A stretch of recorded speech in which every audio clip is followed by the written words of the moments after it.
Hello everyone. So for this month's Stash Bash, we are doing random embellishments. And I thought I would show you how to take a bunch of random embellishments from a die cut pack and make them work on a layout. So those are the embellishments I've picked and my photo. And the line I'm going to be using is Hustle and Heart by Amy Tangerine. And there's a little bit of On a Whim mixed in there too.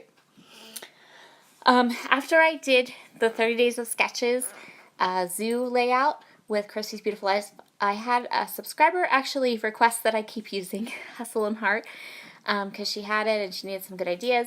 So I thought I would go ahead and use it for Stash Bash this month. So what I'm doing now is I have shimmers, no yoking.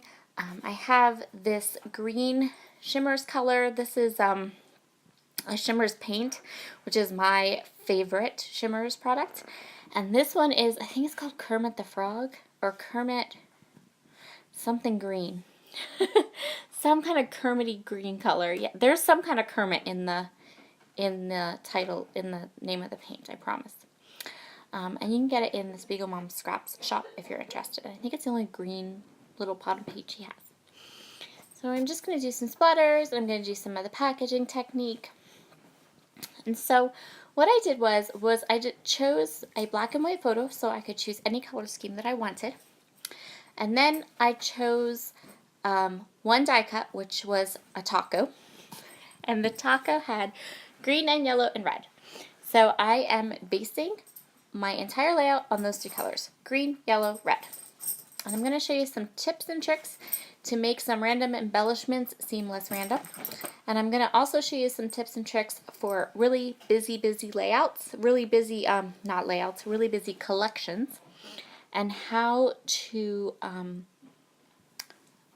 so you can use them, you know, if you find them very busy. I find the Hustle and Heart collection extremely busy, but I love it, and I still am kind of in shock that I love it, and I don't understand that, but anyway, because it's totally not a Sara collection at all. So this stencil is from, it's called Soda Fizz, and it's from Wild Whisper in their shop, and I love it. It is my most favorite stencil. And I'm just putting some whipped spackle by Faber-Castell through the stencil to break up some of my mixed media background. So by the time this is finished, this will look mostly covered up, but there's enough there, like you definitely can see the colors and stuff coming through. So in my mixed media world, I could pretty much be happy as a clam with the little pots of Shimmers paints and Faber-Castell whipped spackle. They're my favorites, my absolute favorites. And yeah, I enjoy lots of other things, but those are my favorites, my favorite go-tos. So what I'm doing now is I am just finding pieces on cut-apart sheets or patterns on 6x6 paper pads or scrap patterns and my three colors. So the blue, or the green, the yellow, the red, and then I'm also going to go ahead and add some little pops of black and white into the mix, just to give it a little bit of contrast and just fun. So I decided on this branding strip. I actually went looking for a branding strip because I wanted to use one. And I cut off that one. I thought that I was going to fussy cut some of those cameras out, but in the end I don't. So I'm just flipping through the 6x6 pad and I'm just looking for those colors. So yellow, green, and red. And that's a great way to use a collection that you feel is very busy. Eliminate some of your color choices and just go for a limited color palette. That really helps. And that limited color palette does not have to be boring. For example, in my case, I chose bright green, bright yellow, and bright red. Not boring colors at all. So I just found where this isn't halfway. It's like 3, 4, is it halfway? I don't remember. It's been a really long time since I've done this layout. I think I marked it halfway, and then I used the T-square ruler to mark off half the page. So the top page is where I'm going to put my photo. This is a layout design I've used quite often actually. So I backed it with some of that yellow paper, which is actually a little orange. And then, yeah, I'm not sure. The yellow in the collection it's like an orangey yellow. And I kind of mismatched it when I picked the No Yokings mist. In the end, I don't think it makes a difference, and I think it's fine. But if it seems off to you, just make sure you match your colors a little bit closer. I really didn't do that on purpose, but that's just how it went. And by the time the layout was done, I didn't have any kind of problem with it. So I backed my photo with the orangey yellow paper, and then I backed it with some tissue paper, and that little card there is where I'm going to put my journaling. So I have my colors chosen. I have die cuts that match those colors. And now I'm going to make, I'm going to say a puzzle kind of.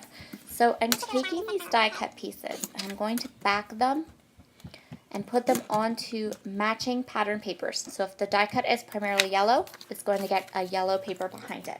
If the die cut is primarily green, it's going to get a green paper behind it. If the die cut's primarily red, it's going to get a red block around it, and so on and so forth. So things like this cactus is going to get a green back on it, green paper on it. And what I'm doing is I'm focusing your eyes on the colors, not the icons. So for example, yes, that's an apple, and I am putting it on a scrapbook page with a pineapple, a taco, and a cactus. But when your eye looks at the page at the end, you're not going to see, what you're going to see is not necessarily a cactus, a taco, a pineapple, and an apple. It's going to look just like blocks of fun coordinating colors.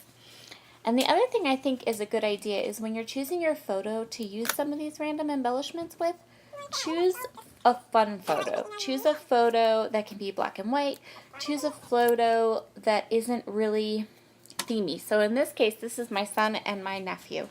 And we were at a picnic, and my son was like, "Mom, take a picture of me and Julian dabbing." And I think I had to take 3 pictures of them, maybe even more, before they were both happy with the way that they were dabbing in the photo.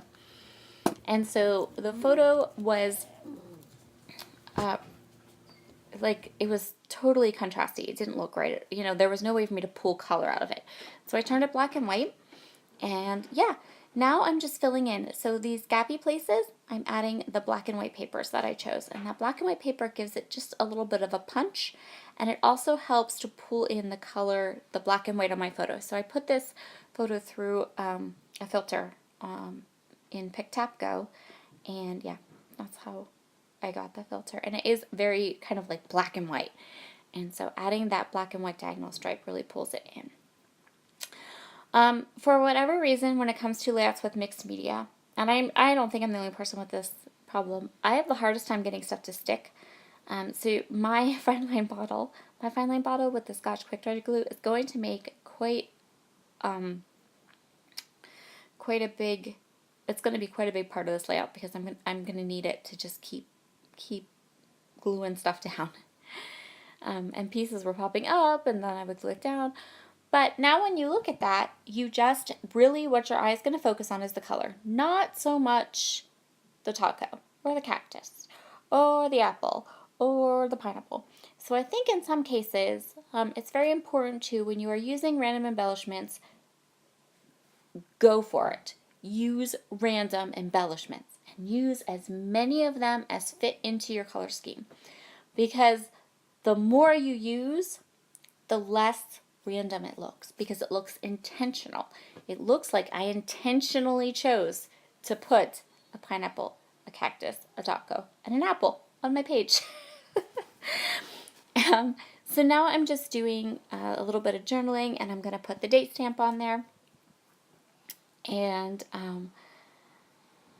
add all the information about the picture and the boys and everything.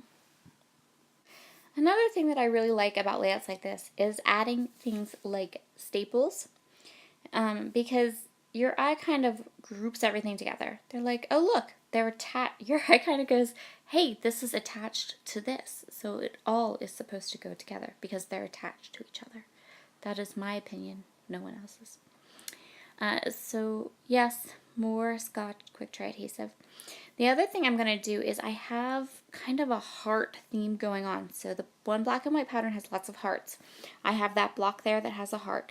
Now I'm going to pull in some of these little puffy hearts from the collection. And again, I'm sticking to my colors, my green, my yellow, my red. And I think there was a word on here that had, anyway, I'm using these puffy stickers to cover a phrase that just didn't work with my photo. And yeah, I think that's about it. I'm going to flick through these die cuts now because I feel like I need something right there to the left of my journaling. I just feel like there's an empty spot there and I'm not sure quite what I want to use to fill it. So I'm going to audition a couple of things and I'm going to put this fun there.